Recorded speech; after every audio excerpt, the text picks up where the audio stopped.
Boa noite, pessoal. Vamos para mais um capítulo de As Histórias da Roda. Antes de a gente começar, quero agradecer aí a todos que têm acompanhado a gente. Ultimamente não tem sido muito fácil para gravar e ainda esfriou para completar, né? É, chega a hora que os dedos estão tudo congelados aí, mas vamos tentar ir em frente. Lembrando que em julho vamos ter o sorteio do livro O Sol e a Estrela, novo livro das aventuras do universo de Percy Jackson, hein, com o Nico D'Angelo e o Will Solassi. Eu vou fazer o sorteio do livro físico, vou comprar ele assim que sair lá. E vou fazer o sorteio aqui no canal para o pessoal que dá uma força pra gente aí no Apoia-se, no Seja Membro. E aqueles que fazem um Pix aí acima de R$ 30. E, sem mais delongas, vamos lá. A Aes Sedai da Era das Lendas.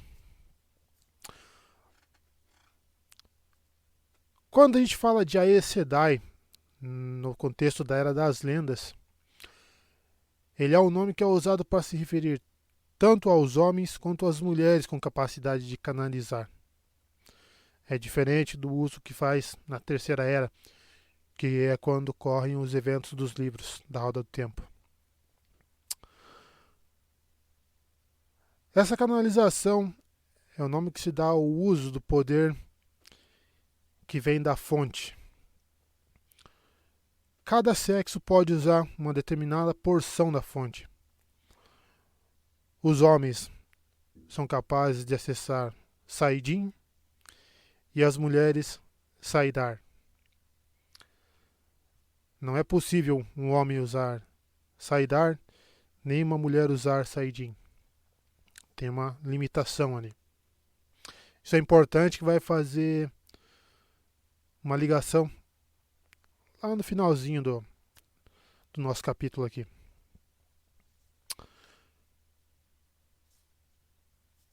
Agora a gente vai falar sobre a origem do termo Aes Sedai. Aes Sedai quer dizer servo de todos, pois durante a Era das Lendas, quem era capaz de canalizar ali, que fazia parte do grupo das Aes Sedai, não era uma pessoa distinta pela capacidade de canalização. Ela era essa habilidade de usar a canalização, ela deveria ser usada para o bem de toda a sociedade, em geral.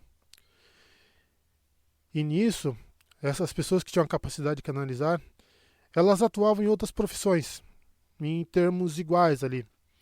Então, ela iria se distinguir na sua profissão se ela fosse boa. A meritocracia, no caso, né? Então, eles exercem um papel de curandeiros, filósofos, cientistas, psicólogos, geneticistas, etc. Uma pancada de coisa aí. Os Aes Sedai eram organizados num sindicato, vamos dizer assim, que era o Salão dos Servos. E esse Salão dos Servos, ele ficava localizado na grande capital da Era das Lendas, que era Paradisen. Quem que era ali o líder do Salão dos Servos era o primeiro ou a primeira entre os servos. Nos livros, ou pelo menos até onde eu li até agora, que eu não tenho acesso a todos os livros ainda, o único líder que a gente conhece é o Lewis Terry.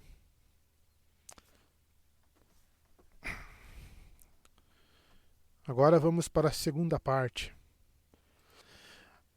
Se a voz ficando meio embargada aí, esse frio aí não faz nada bem aqui. Ó. Tô tomando um ventinho nada legal. Tá. Uma coisa ali que a gente vê muito falar nos livros, principalmente ali antes dos confrontos com os abandonados, é que os Aes Sedai da Era das Lendas eram muito mais poderosos em termos de canalização do que os Aes Sedai tem período ali que transcorre os eventos dos livros. Só que com o avançar da história a gente vai vendo que não é totalmente assim verdade, não é uma verdade absoluta. Em muitos casos eles são mais poderosos, mas aí tem a ver com o termo de nível de conhecimento que eles possuíam e a experiência que eles têm no domínio dessas habilidades. Então, tipo, mesmo que eles topassem ali alguém que seja mais ou menos do nível deles, mas que não seja muito capaz de dominar a habilidade ali, eles ainda vão conseguir vencer a batalha. Ou se eles toparem alguém com um nível de conhecimento um pouco igual ou com mais domínio de habilidade, vai conseguir peitar elas. Que foi o caso da batalha ali entre a Ninaeve e a Mogidin. É um spoiler aí para quem ainda está lendo os livros. Mas, vamos lá. Em termos de treinamento... voltando aqui. E algumas das habilidades que eles tinham, que o pessoal das Aes Sedai da Era das Lendas usava, muito acabou sendo perdido durante os eventos da Ruptura do Mundo, que logo após o fim da Guerra do Poder. Então teve muita... Cidades inteiras foram destruídas e muitos locais que eram ali o centro, que armazenava o conhecimento deles, acabou se perdendo. Se salvou muito pouca coisa, então muitas habilidades ali que eles passavam de geração em geração acabou se perdendo nesse período turbulento da história deles. O treinamento começava desde criança, assim que a criança mostrava sinal que tinha capacidade de fazer a canalização, ela já era levada para treinamento. Aqui, me baseando no que eu vi pela wiki da Wheel of Time em inglês, quem faz uma referência a isso aí seria o Demandred. Mas eu ainda não disponho de todos os materiais ali complementares, então vou ficar devendo. Quem sabe futuramente a gente faz um complemento aí. Aí, se quem puder ajudar aí com os likes, se quiser dar uma forcinha também de dinheiro aí pra gente, pra conseguir comprar mais livros aí, eu agradeço. Ali tá o livrinho que eu preciso comprar ali pra complementar mais, é meu dia inteiro de serviço aí, pesa pra caramba no orçamento. Agora a gente vai falar sobre os talentos, que são as habilidades específicas que determinados indivíduos possuíam. É o ponto forte deles nesse quesito. Entre os que eram mais valorizados na época ali, era o talento da cura. E é dito ali que eles eram tão desenvolvidos na parte da cura na época, que só tinha duas coisas que eles não conseguiam evitar: a morte e o esgotamento, que seria ali a perda da capacidade de canalizar. Tipo, se perdesse seria irreversível. Curiosamente, nos livros ali, uma personagem que tem um nível extremamente alto de habilidade de cura e que é dita que estava entre ali, era o topo, uma das melhores de todas, é a Semir Rage. E a gente vai falar dela mais para frente, mas esse nível de conhecimento dela em cura também serviu quando ela virou para o lado do tenebroso para transformar ela na mais cruel das torturadoras de todas. Outro talento que era muito disseminado era a criação dos artefatos Angreal, Terangreal e Saangreal. Um outro quesito ali também que era muito utilizado Era a engenharia genética usando o poder único com seres orgânicos, tanto animais quanto vegetais, para a criação de construtos. Foi assim que foram criados os Nin. Um dos Nin a gente vê lá no primeiro livro, em O Olho do Mundo. E as árvores choras, que são árvores com um nível de ciência. Ciência? Acho que ciência. Me confundi aqui. Que são casos da Avendesora e a Avendoraldeira. Agora eu me esqueci qual delas que ficava em Cairhien e outra ficava lá em... fugiu o nome da cidade agora. Em Ruídia.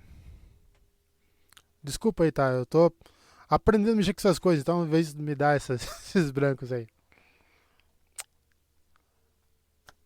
Bom, e também teve muitas mais habilidades que os Aes Sedai e as Aes Sedai da Era das Lendas dominavam e que acabaram se perdendo aí.